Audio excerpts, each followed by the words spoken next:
Mike Wheaton. I'm the Director of Policy and Practice with... Sorry everyone, good morning and welcome to our stream on health and wellbeing this morning. My name is Mike Wheaton. I'm the Director of Policy and Practice for Youth Justice here in New South Wales. It's my pleasure to welcome our first speaker this morning, Sarah Richardson from Omaranga Tamariki. Working analytics in the Insights team in the Evidence Centre at Omaranga Tamariki. Sarah has worked with youth justice statistics for more than 9 years at both the Ministry of Justice and Omaranga Tamariki. Duncan has also experienced working with cross-agency data in the Stats New Zealand integrated data infrastructure, as well as internal youth justice data to help inform policy and strategy objectives. They're here to talk to us about youth justice pathways, wellbeing indicators and outcomes for young people involved with youth justice. Over to you. Tēnā koutou katoa, ko Sarah Richardson tōku ingoa. Good morning, everyone. Duncan is not here with me today, but I do acknowledge that he did a lot of work on this with me. So today I'm going to talk to you about a piece of analysis that we've done at Oranga Tamariki, looking at pathways to youth justice and what some of the wellbeing indicators and outcomes look like for young people that go through youth justice compared to those that don't.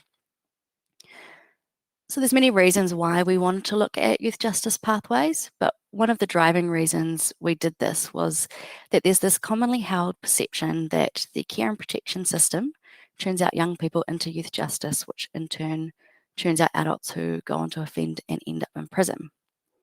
While that is the reality for a small number of people, for the majority, it's a lot more complicated than that.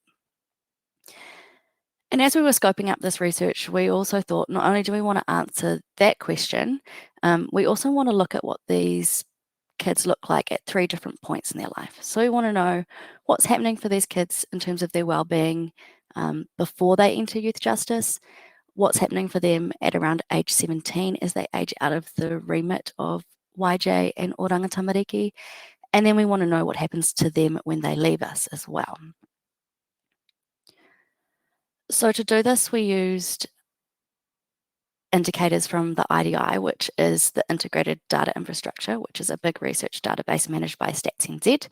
And we pulled out indicators around education, benefits, housing, health, offending for people born in Aotearoa, New Zealand between 1993 and 2002. And what this meant is that we could look at them from childhood and follow them through into early adulthood. For this cohort, we split them into 4 groups, and the way we split them was based on their statutory involvement with Oranga Tamariki. So when I say statutory involvement for youth justice, that means that they have had at least a youth justice family group conference. For care and protection, that means they have had at least a care and protection family group conference. So our first group here is the crossover group. These are the people that have had involvement with both YJ and care and protection, and they make up a very small proportion of the cohort. Then we have our youth justice only group here. So these are the people that have only had YJ involvement and no care and protection involvement. And then we have care and protection only as a comparison. And then the vast majority of this cohort are people that have had no statutory involvement with Oranga Tamariki in either youth justice or care and protection. So in terms of what these groups look like demographically, you can see from this graph that Māori are overrepresented in terms of statutory involvement with Oranga Tamariki. They make up around 19% of the no involvement population, but far higher proportions for these others. And in particular, they're overrepresented in these youth justice groups here. In terms of gender profiles, unsurprisingly, males are overrepresented in the youth justice groups here. What's quite interesting about this crossover group here is that there's a high proportion of females in this group than there is in those that had YJ only but no care and protection involvement. So now that I've shown you kind of what those groups look like, I'll kick into some of the results from looking at the wellbeing indicators that we looked at. So the first part that we looked at, which I mentioned before, is what we've called the journey to youth justice. And for this section, we're only looking at those first two groups, the crossover and the YJ only group, because we looked at indicators for people leading up to their first Youth Justice Family Group Conference. And what we found when we looked at this group, these people, were that young people involved with youth justice deal with a range of complex factors. And it's not just the isolation of these factors. One of these factors in isolation is the interaction of all these factors that may explain some of their offending behaviour. So we found that in the years before their first YJFGC, around 80% had had a report of concern to oranga tamariki. Around half had been truant from school at some point in their lives, and their rates of mental health and substance use treatment were higher in the year prior, potentially meaning that as some of the issues were coming to the surface, people were noticing them more, and so they were getting help for some of those issues.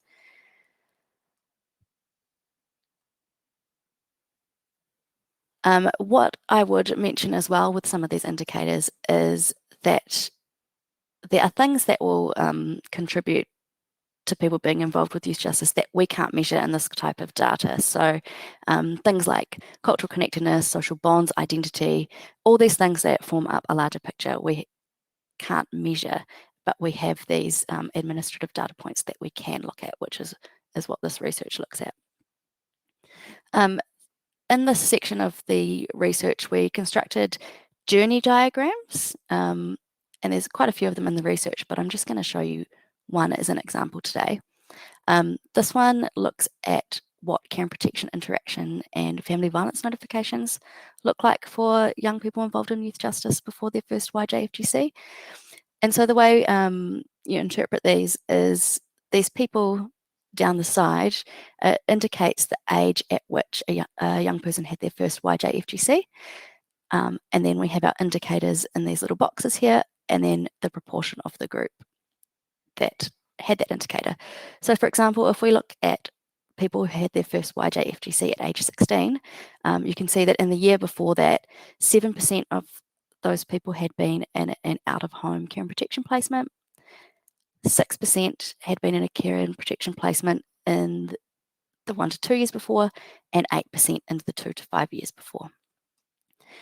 And across all these diagrams we constructed, what we generally found is that the proportions vary across age, but they do tend to be higher for people that have their first interaction at a younger age.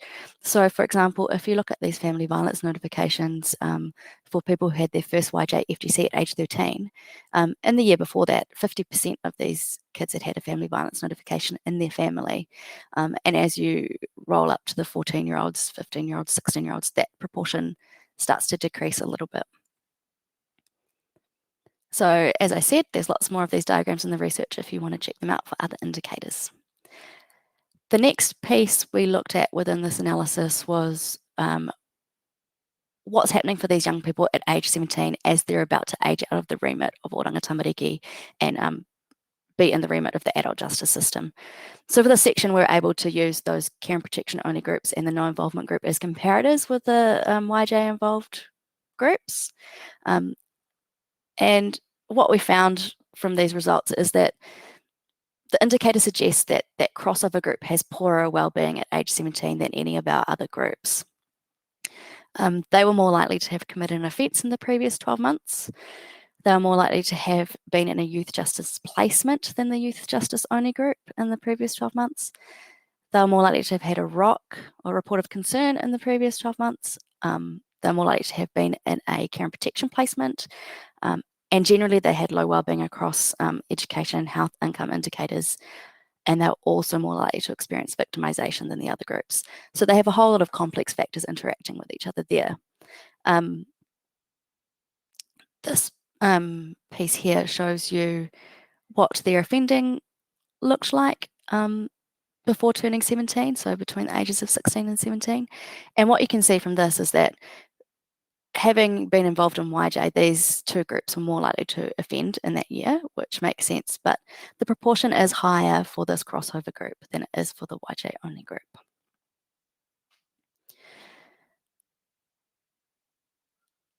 We looked at a whole lot of indicators for this time period.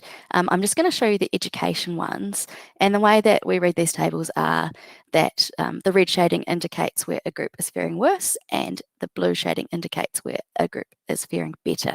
And you can see from a lot of these tables that were constructed that the red is skewed towards the crossover group. What was interesting in this education table that I wanted to point out was you can see that for 17-year-olds, around 30% of them involved in YJ had been enrolled in school in the previous year.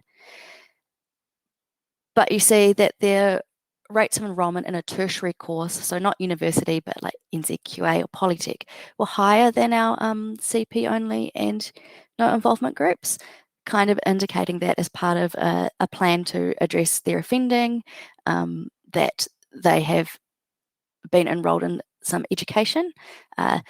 This is a measure of enrolment in education, not engagement in education, so or success in education. So they've at least been enrolled. They also were far more likely than other groups to have been truant from school in the last year as well.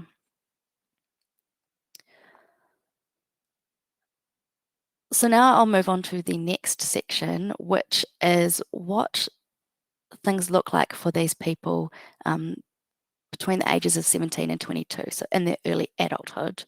And this is the part that people get most excited about because it answers that question, do young people involved in youth justice go on to offend and end up in prison, which is really important to understand. So what we found was that by the age of 22, young people in the crossover group were far more likely than other groups to commit an offence during that period and offend at a higher rate. They're more likely to receive a community sentence, so that's like community work, home detention, intensive supervision. They were also more likely to receive a prison sentence. They were more likely to receive multiple sentences. And these were followed by the YJ only group and then the care and protection only group. So if we look at the offending indicators for these groups from the ages of 17 to 21, you can see here on this bottom row, those people that were involved in YJ, a large proportion of those committed an offence, a detectable offence, and the crossover group, 85% of them were involved in an offence. And the crossover group also had higher rates of high-level offences and low-level offences as well. Not only were they more likely to commit an offence, the crossover group was more likely to commit a higher number of offences.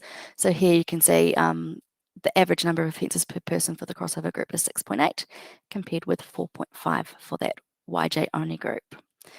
And notably, that YJ only group is higher than the care and protection only group.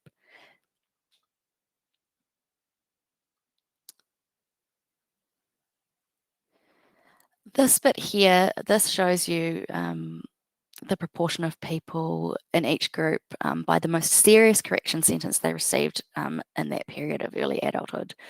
The orange bars here are the proportion that received a prison sentence.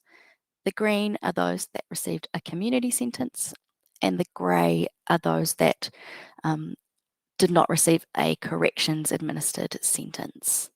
So what really stands out here is that our crossover group, nearly a quarter of them received a prison sentence by the age of 22, compared with only 11% in the YJ only group. So that just speaks to the rest of the results that show there's a lot of complexity in this group and they are likely to need the most support. Another really interesting finding out of this was that this care and protection only group, only 2% of them ended up with a prison sentence. And that comes back to that misconception that the care and protection system turns out kids into prison. It clearly doesn't. 85% of them don't even touch corrections by the age of 22. This next graph here is just another view of the same thing. It's just been split out to compare Māori versus non-Māori. And the big takeaway here is that the prison rates for Māori in the crossover group are much higher at 27% than non-Māori at 18%. And actually across all the groups, which is unfortunately unsurprising. Māori seem to have a higher rate of receiving a prison sentence than the others. We also looked at some of the wellbeing indicators in early adulthood. So again, I'll just show you one of the sections of that. So we looked at benefit and social housing indicators between the ages of 17 and 21. So you can see from this top row here that a very high proportion of people that had statutory involvement with oranga tamariki in their lives received a main benefit for some or all of that period, and the crossover group were by far more likely to receive one. The YJ only and CP only groups were relatively similar. And then also if you look at this bottom row here, the crossover group, almost a third of them lived in social housing for some or all of that period. So we're much more likely than our other comparison groups here. So I think the key things to take out of this research is that our crossover group is small. I showed you on the first slide, they make up 1.6%, but they're percent. Around 5,000 people. So they're small, but they have the most complex factors and needs. So they're a very important group to look at and help. And also, just because someone gets involved in youth justice doesn't necessarily mean they're going to end up in prison. They do have a slightly higher likelihood than someone that isn't, but it's not an absolute. We're not churning people through in kind of a conveyor belt.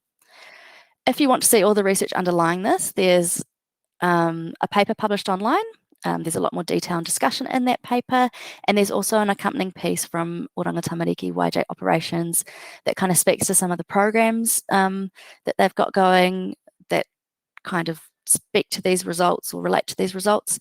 And if you have any questions you don't get to us today, or you want to have a chat, feel free to email us at research@ot.govt.nz. Thank you, and I'm happy to take some questions now.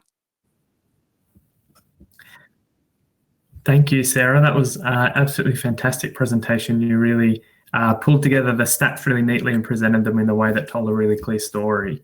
If there is anyone that has any questions, please pop them in the chat. I did see one question come through about where this research is available, and you've put that up on your slide, so thank you for that.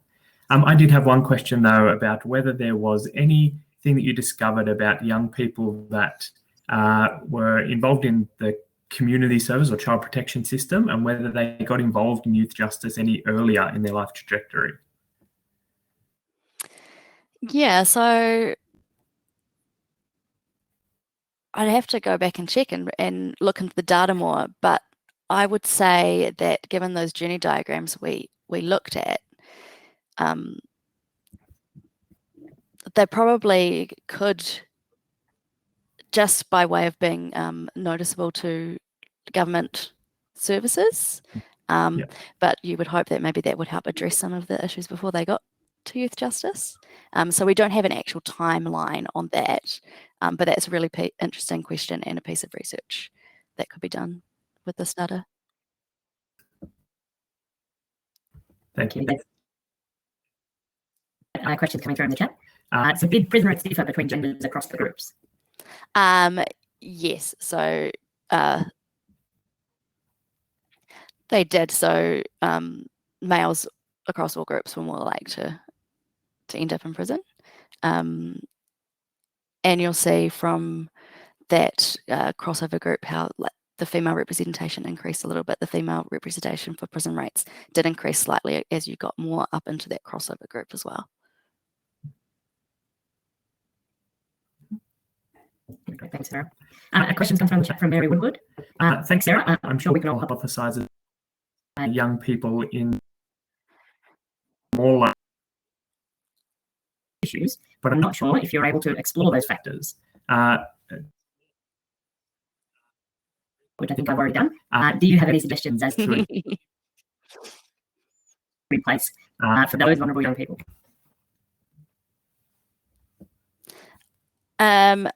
I myself don't specifically, but I would say there's a whole raft of research published on the Evidence Centre website that looks at early intervention, intensive response and prevention, that if you're interested in some of that research and some of the things that we're doing, I would suggest you go check it out, and that will explain it far better than I'm able to in this time period.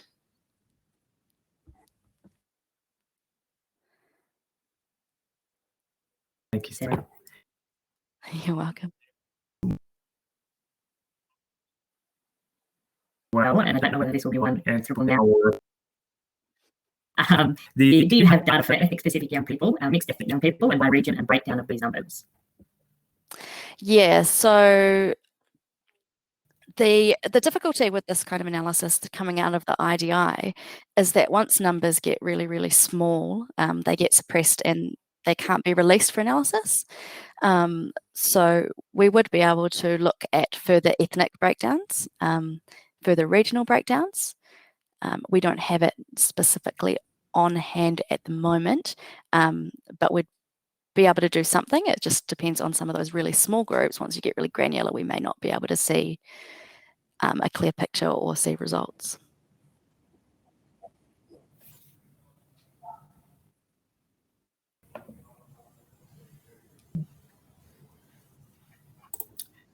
So thank you, Sarah. And thank you for your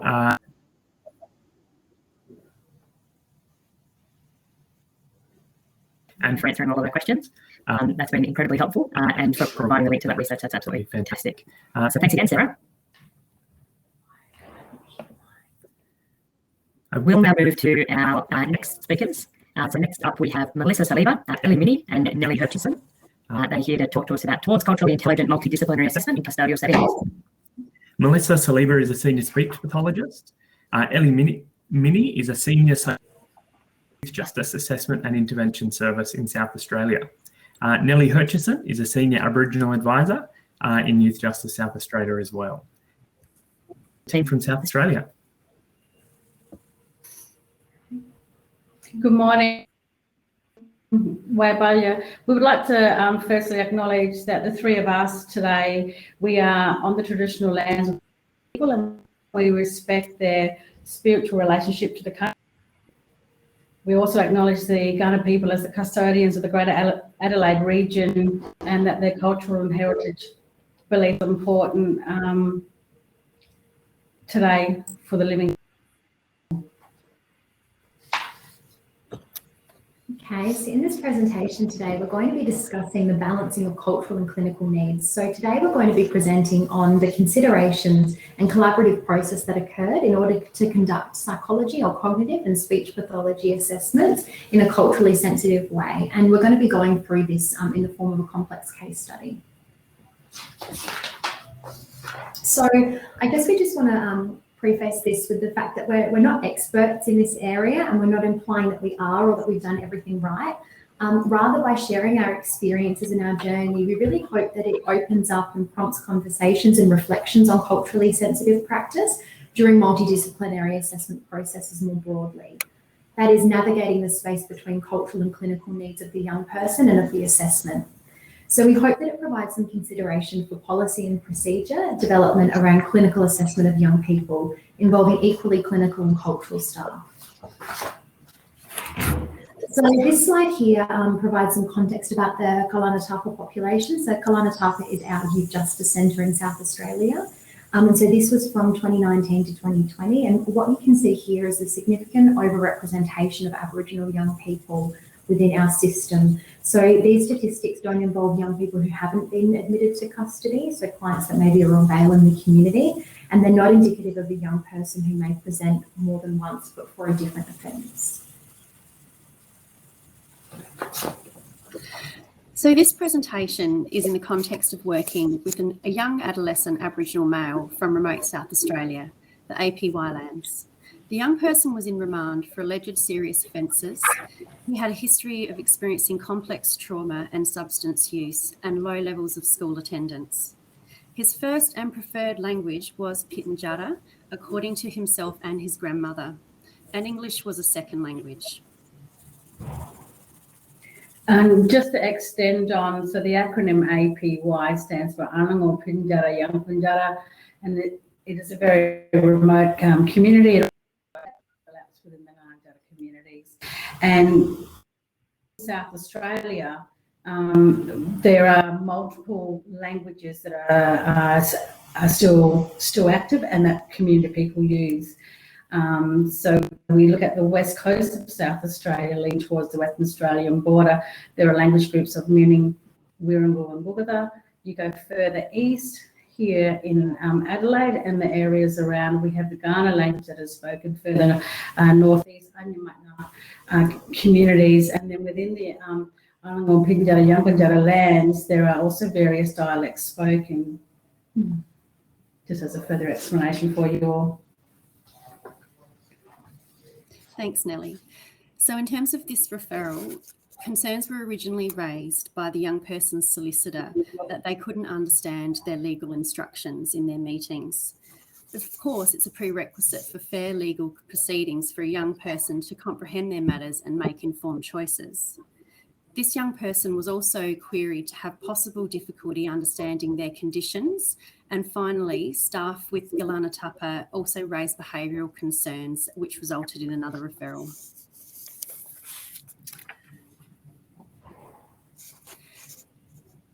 So just to give you a brief context of the cultural advice structure at Galana Tapa, the cultural advisor within Galana Tapa sits within a broader network of Aboriginal staff across the division and provides cultural support to staff and young people within Galana Tapa. Cultural advisors work directly with children and young people to ensure their safety and advocate for their rights as Aboriginal children. They're a critical contact point for staff, particularly for our therapeutic team and our case management teams. And in addition, presently 2/3 of the Youth Justice leadership are Aboriginal people, including the General Manager of Policy and the General Manager of Community Youth Justice. So from the moment of the initial referral to our team, we made contact with the Senior Cultural Aboriginal Advisor, Aaron Hazelbane, who unfortunately is not able to be here presenting with us today. Our intention was to present with Aaron, who had a central role in the whole process. However, with Aaron's blessing, we're grateful to have Nellie here with us, who kindly offered to represent. Aaron, Ellie and myself work together in our planning and liaison with stakeholders, including the solicitor, unit staff and mental health services. The close working dynamic relationship between us and the Galana Tapa Cultural Advisor on site aimed to ensure that practices were implemented in a way to meet the needs of the young person.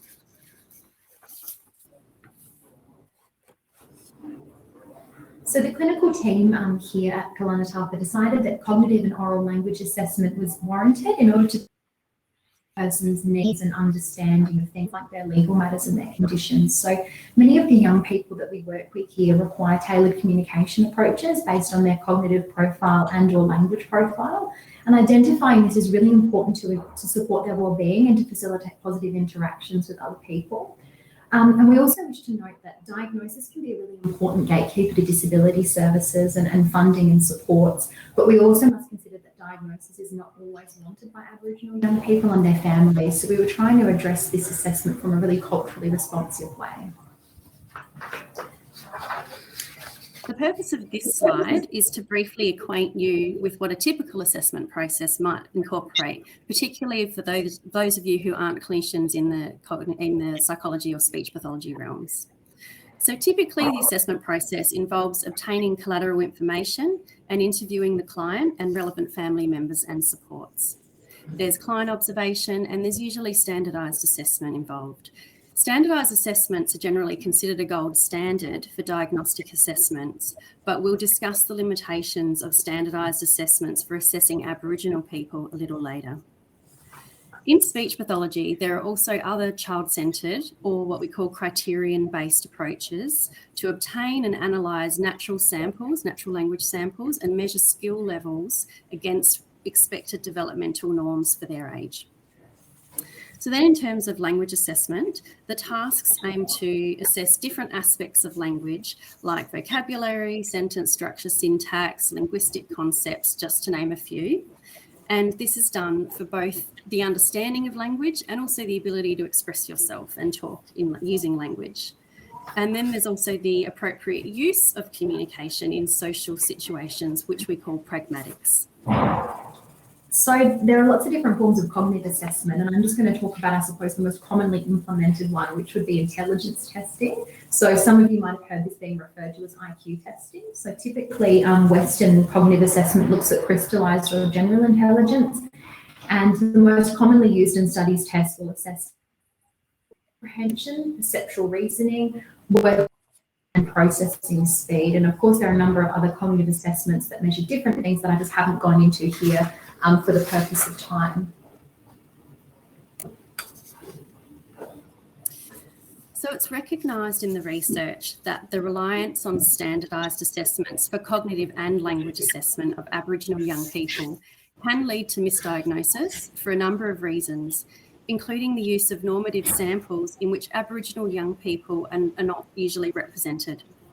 And then you use that normative data to interpret performance. And the items can also, test items can also be culturally inappropriate and unfamiliar. The ideal way to mitigate this testing bias would be to use tools that are designed for and normed on Aboriginal populations. But to our knowledge, there are currently no widely available standardised cognitive or language assessments for young Aboriginal Australians. So for cognitive assessment, the over-reliance on intelligence tests that focus on applied Western knowledge concepts, timed paper and pencil tasks, and verbal intelligence can contribute to misdiagnosis of things like intellectual disabilities and other learning disorders in Aboriginal young people. So when a young person is raised in a remote community and they're heavily grounded in their Aboriginal culture, we know that these tests are impacted upon by things like low English literacy, limited formal schooling, differing concepts of numbers, time and place, differing communication styles, and no tradition of written language in certain Aboriginal language groups and cultures. And we must consider that all of these factors can contribute to unreliable or invalid performance on standardised cognitive assessments. So such tests would therefore be quite inappropriate to use on Aboriginal Australians for whom reduced performance can be misinterpreted to indicate cognitive or language impairment. And there are options for non-verbal assessments which may rely less on these abilities, which we'll talk about a little later. Sorry, Ellie, could you flick back for a sec? Yeah. Thank you. So the key considerations that were at the forefront of our minds in choosing an assessment approach were to minimise test bias. That's the cultural bias in test materials, such as the test items representing unfamiliar experiences in order to increase the cultural validity of the test, and to be aware of our own examiner bias and lack of familiarity with the young person's cultural values, their language and communication style. And ultimately, we wanted to obtain useful information that would inform and support the young person's journey in youth justice and support the workers working with them. The picture of the needle and the thread is because cultural advice was just integral throughout that whole process.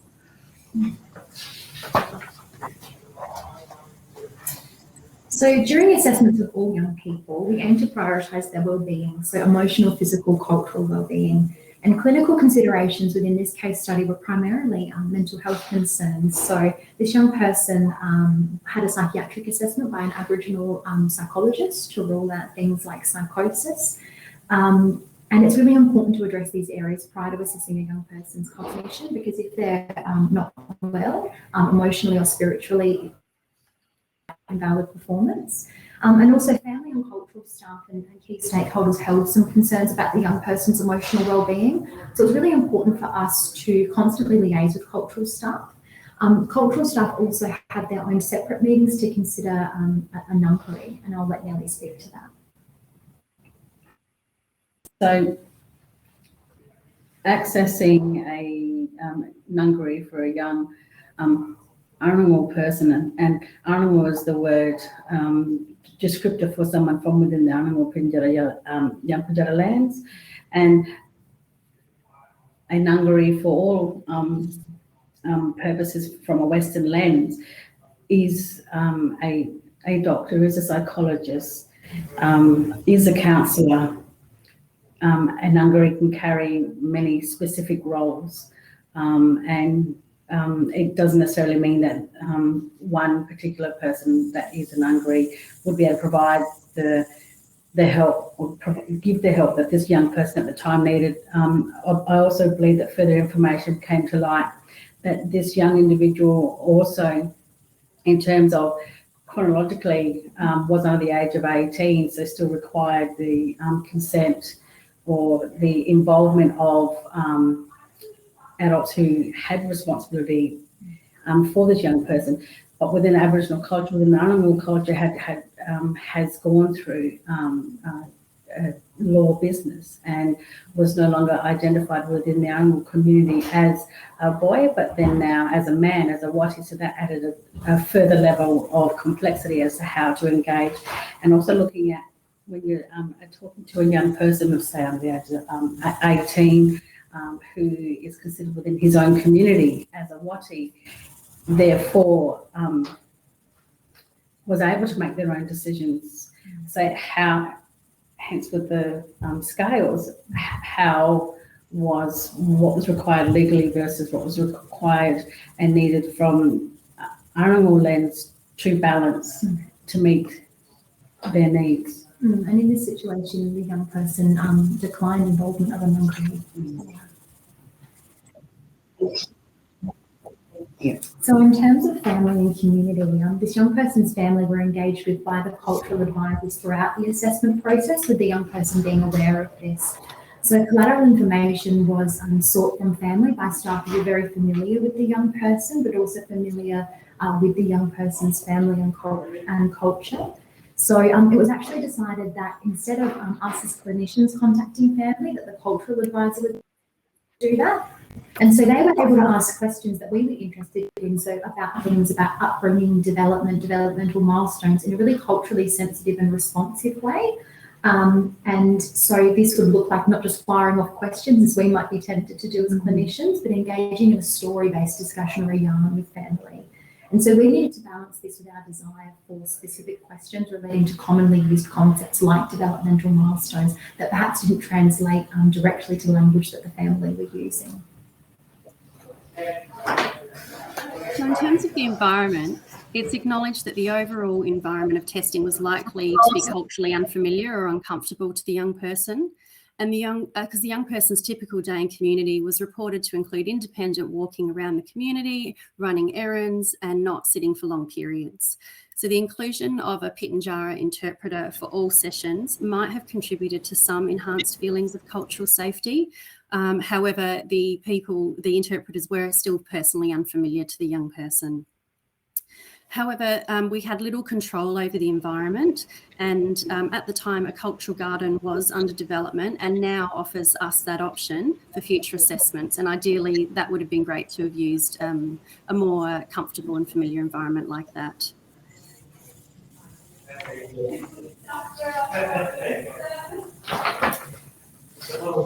Because standardised tests are now looking at tools, because standardised tests tend to be designed for Western English speakers, following standardised scoring procedures for speakers of Aboriginal English might actually make it look like they have a language disorder rather than it just being a language difference. So to increase the cultural appropriateness and validity of the assessment and to minimise the linguistic and cultural mismatch between ourselves as the assessors, the young person and the tools, the following considerations and modifications to standardised assessments were made. So like I said before, a Pitjantjatjara interpreter was present at every assessment session. Multiple methods of assessment were used, such as observation, direct assessment, using rating scales and interview with different people. Instructions for assessments were provided in English and also in Pitjantjatjara, and also non-verbally where we could. And where possible, informal language assessments did use images of Aboriginal people and culturally appropriate settings. Body language and non-verbal communication were considered to be a part of the cultural communication assessment. And then also the information from the assessment was analysed qualitatively rather than quantitatively and used to describe features of language rather than as a diagnostic method.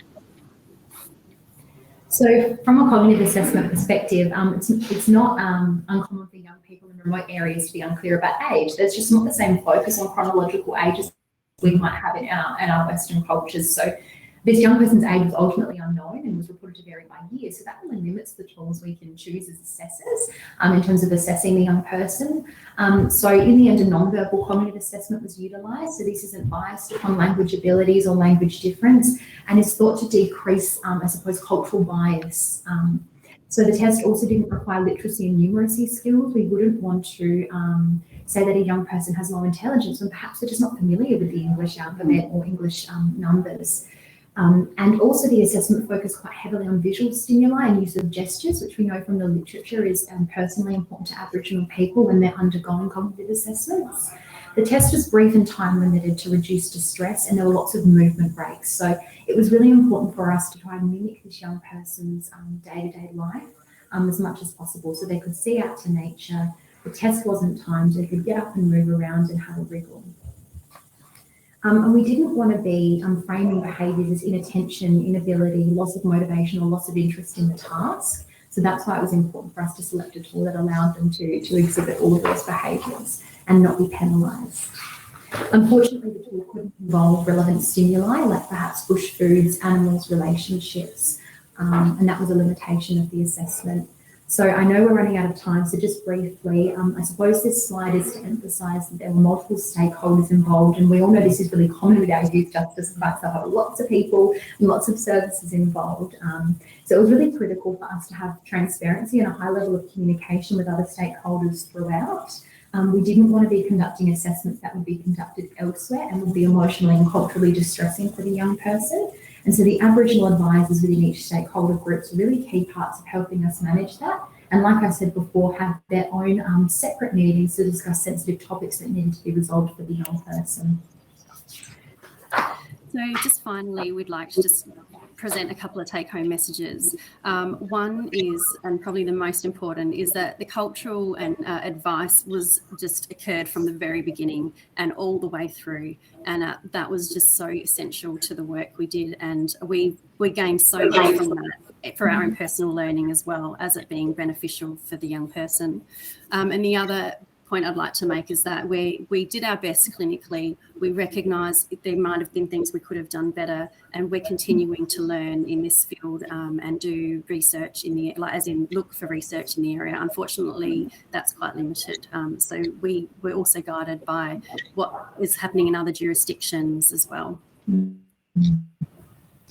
So another take-home message is that we're not suggesting clinicians don't do assessments with young people from remote areas. Rather, we encourage assessment, but we just invite people to be really clear about the limitations of their assessments and meet the needs of the young person for cultural safety by constant collaboration with cultural advisors and staff without completely invalidating the tools we use. And it may also be important in some cases to be okay with being descriptive over diagnostic. So, of course, diagnosis is a gatekeeper to services, but it's important to consider that would a diagnosis be valid in the absence of a culturally sensitive tool to assess this young person?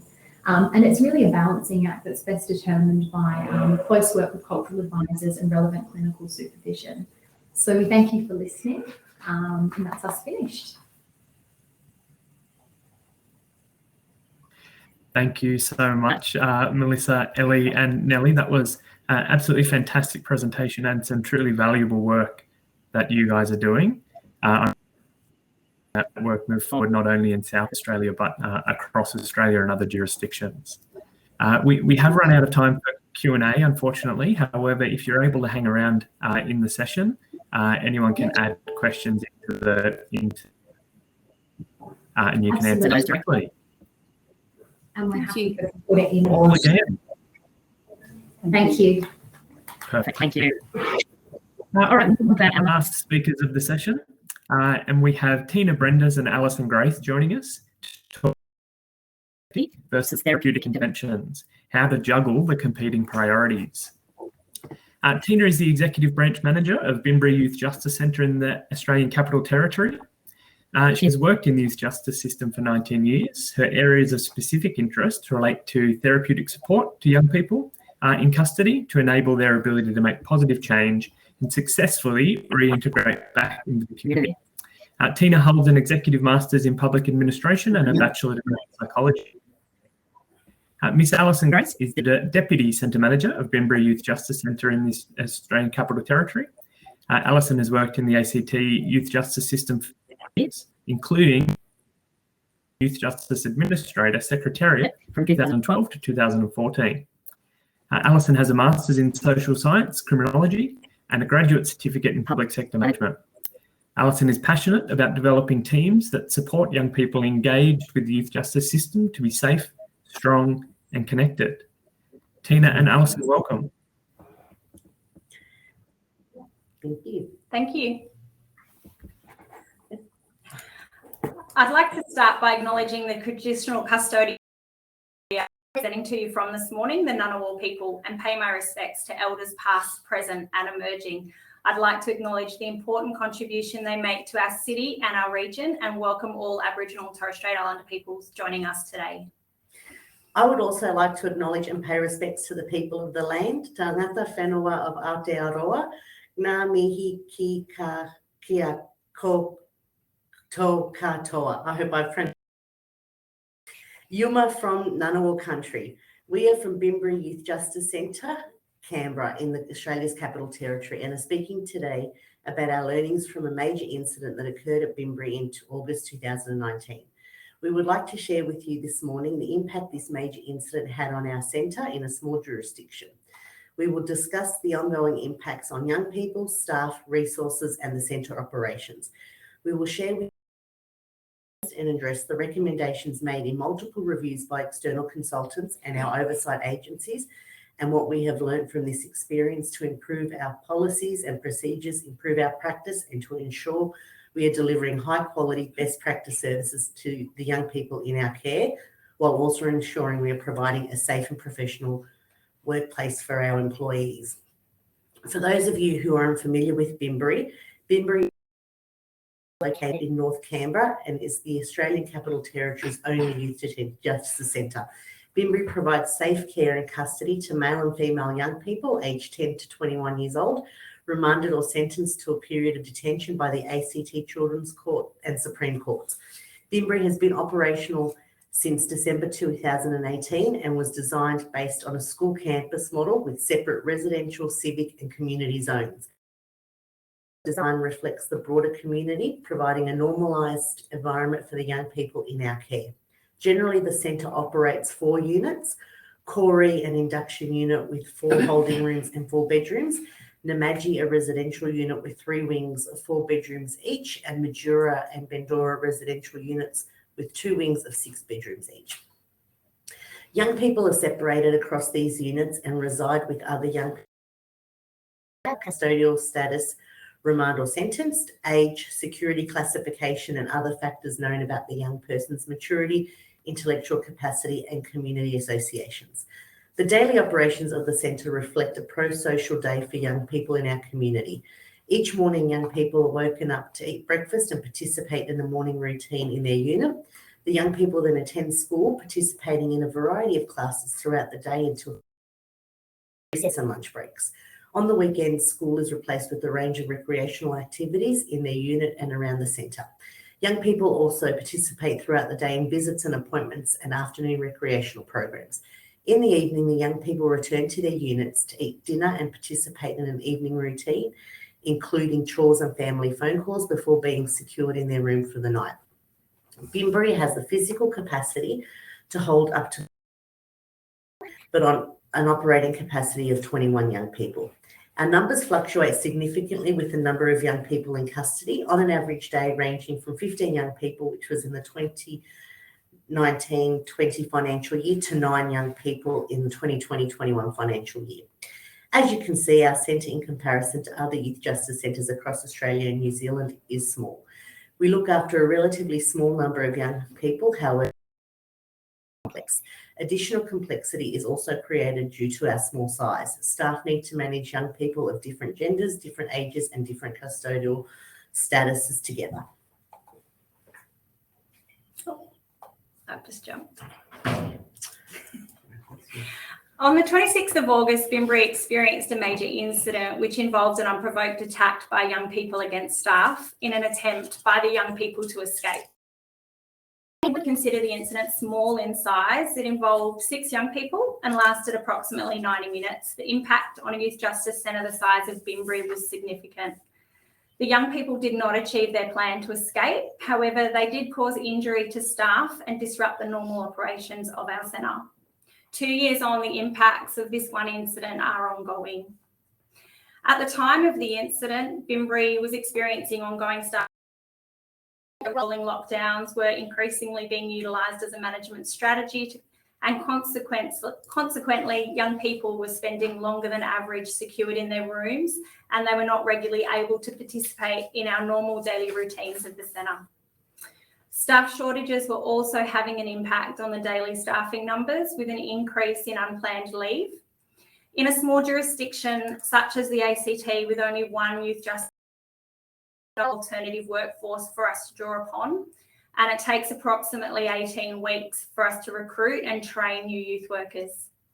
The incident on the 26th of August 2019 exacerbated our staff shortages, with several staff injured in the incident and unable to return to work. Some of these staff, through no fault of their own, have still not returned to Bimbri. There was also a further increase in unplanned leave across the incident and the consequences of the following time period. Another thing about a small jurisdiction is that you cannot move young people to another youth justice centre. The ACT only has one, Bimbri. Our staff had to turn up the next day and the days and weeks following that to work with the young people who had attacked them and their colleagues. The young people involved in the incident were charged with a variety, and that meant they stayed at Bimbri longer, being cared for by the people that they had harmed. I commenced work at Bimbri about 6 months after the major incident, and I couldn't tell you from staff engagement and interactions with the young people which staff were involved in the major incident. They treated all young people with the same respect, care and dignity as all of the young people in the centre. It's a professionalism that they were able to do this following such an incident. So that's a snapshot of Bimbri and the context of our August 2019 incident. What we want to talk to you about today is the impact this incident had and what we have learned from this experience. While we would like to never have another major incident of this type, it's not the nature of our business. We can, however, ensure that any future incidents have fewer consequences and have less impact on our people, our services and our priorities. The challenge from Bimbri over the past 2 years has been working to understand and balance recommendations from several reviews with our legislative requirements, government priorities and resources, and how to achieve best practice in youth justice. We have been challenged by reviews with competing priorities and recommendations, challenged by resource constraints, both financial, investment and human expertise. We have been challenged by finding the balance between worker safety and providing a trauma-informed therapeutic service to young people. We don't have a simple answer to these challenges, and we haven't found a magic fix, but we have learned a few things and believe that some positive changes have been made. We have learned to work collaboratively with our oversight agencies and the bodies with ability and power that oversee our work. Bimbri is well oversighted. As an Australian territory covered by human rights law, our practice complies with human rights legislation. As a youth justice centre working with vulnerable children and young people, we are also oversighted by several statutory authorities. Our oversight agencies include the ACT Human Rights Commission, the Office of the Public Advocate, the Inspector for Correctional Services, Children and Young People, and Aboriginal and Torres Strait Islander children and young people, the ACT Ombudsman, and WorkSafe ACT. Recognising that each oversight agency has its own policy direction, legislative framework and mandated responsibilities, we have learnt these requirements while also communicating and informing our oversight agencies in a way that achieves a holistic balance of our legislative requirements to young people and staff, considers best interest of the young people we care for, and strives for best practice. On this slide, we have attempted to pictorialise the competing priorities which make up the scope of reviews and drive our everyday practice. For example, the focus for WorkSafe ACT is staff safety through risk elimination and mitigation. However, we cannot eliminate the risk of young people. The priority of the majority of our oversight agencies is the care and safety of young people and their rehabilitation. We need to balance that with the safety and security of the centre and the safety of our staff. We also strive to be a best practice service. Without the young people, what is our service? And without our service, we cannot achieve best practice for our young people. It's a balance we are trying to achieve. So Bimbri has been the focus of 5 major reviews since 2017, including 2 into the 2019 major incidents. These reviews have resulted in 141 recommendations with the intended benefits for young people, staff, and the safety and security of the centre. We could have spent the last 2 years reviewing each recommendation or review on its own merits in isolation, allocating resources to tick off each recommendation. We have instead considered the recommendations and reviews collectively and have designed our responses in a way that contributes to continuous improvement and best practice, and have addressed the reviews to ensure they align with our obligations under legislation to both young people and our staff. We've invested in several major projects to not only address the recommendations, but change for young people and staff. These major projects include significant building infrastructure and security improvements, creation of new positions to provide support and enhance our operational team, including a principal practitioner, intelligence and classifications officer, health and safety officer, and training officer. Review and redesign of our work health and safety management system. We've reviewed training and our professional development framework. Review and redesign of our emergency operating procedures. We've reviewed and redesigned our classification system and our behaviour management framework. We've implemented a new client management system and under development is a service model for therapeutic specialist services. We've learnt to invest in our staff to build and support a resilient. Staff feeling safe and supported was a key lesson for us to ensure we provide a therapeutic service to promote staff safety. We increased the security and physical infrastructure of the site. This, however, was only a small component of what leads to staff safety and confidence. We also rebuilt the lost trust of the staff through professional development, communication, and regular consultation. A key lesson as the only youth justice centre was the need to consistently maintain our operational staffing levels. Our workforce strategy and commitment incorporates biannual recruitment to ensure staffing levels remain sufficient. Financially, this can be a challenge in a small jurisdiction while numbers of young people in custody are low. However, as previously mentioned, it takes 18 weeks to onboard new staff, and we've learned it's a really long 18 weeks for our operational team when staff numbers of young people are on the rise. This is where we've seen further losses of staff and with them their expertise and experience. This grows staff uncertainty in the management team and our ability to maintain their safety. So we're working hard to promote and encourage supervision, which includes live and peer supervision. We've also invested significantly in training, including our principal practitioner role. The principal practitioner provides expert clinical guidance on positive behaviour support. This position assists staff in understanding the complexities of the young people who we work with and how best to work with them to meet their therapeutic needs and ensure our service is trauma-informed. We've found we cannot build an experienced workforce who are capable of delivering a therapeutic service to people, investing in the staff first. We have learnt to stay focused on our priorities, guided by best practice in our legislation. We haven't created change just because. We consider best practice and meeting the needs and requirements of the centre's staff and young people.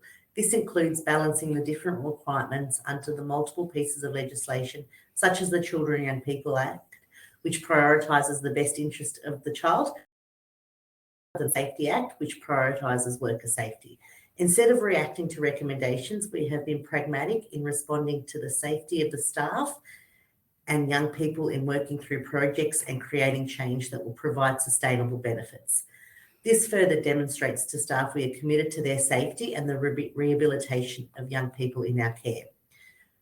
We also believe we have met the intent of each review, which is to improve people, maximise staff safety and create best practice service. 2 years on, we have come a long way and we continue to work towards a centre which creates strong, safe and connected environment for young people and a safe and professional workplace for staff. Thank you for joining us today, and don't know if we have any time for questions, but we might. Thank you, Tina, Alison. That was fantastic. Great work in everything you and your teams have done to move on from the incident and get to where you are today. There is one comment and question in the discussion forum.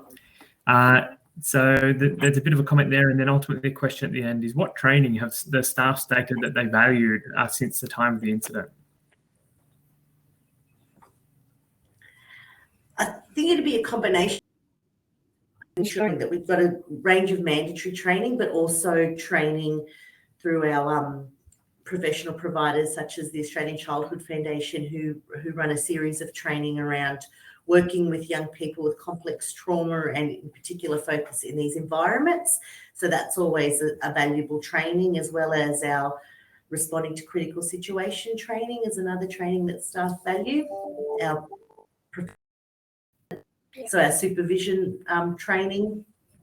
I think part of it was just the fact that we started making time for training and making training important and really prioritising with our staff the necessity for them to attend and how much we valued that, and just providing up the opportunity for them to access different training. So we also have a number of staff participating in the Certificate 4 in youth work, and with keeping our staff levels at the optimum, it means that we can open up those opportunities for people that may not have necessarily been available before as well.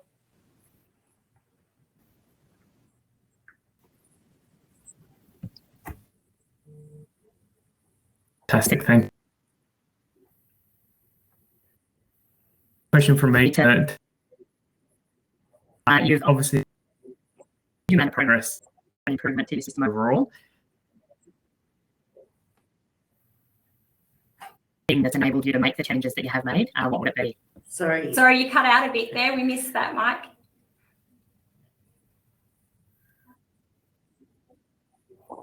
Apologies. If there's one thing that has enabled you to achieve the changes that you've made at Minney, what would it be? our staffing. Our staff, yeah. Yeah. Making sure we nurture and mature our workforce, as well as making sure we have sufficient staffing.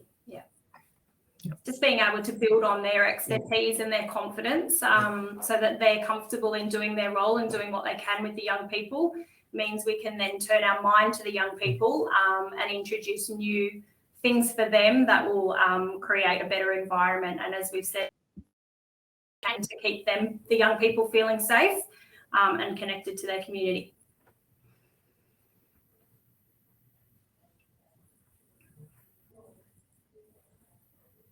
That's excellent. Tina and Alison, thank you so much for your presentation and congratulations on all the work that you've achieved to date. That finishes up this session and we now have a break before we return to the next concurrent sessions in 20 minutes. Thank you, everyone.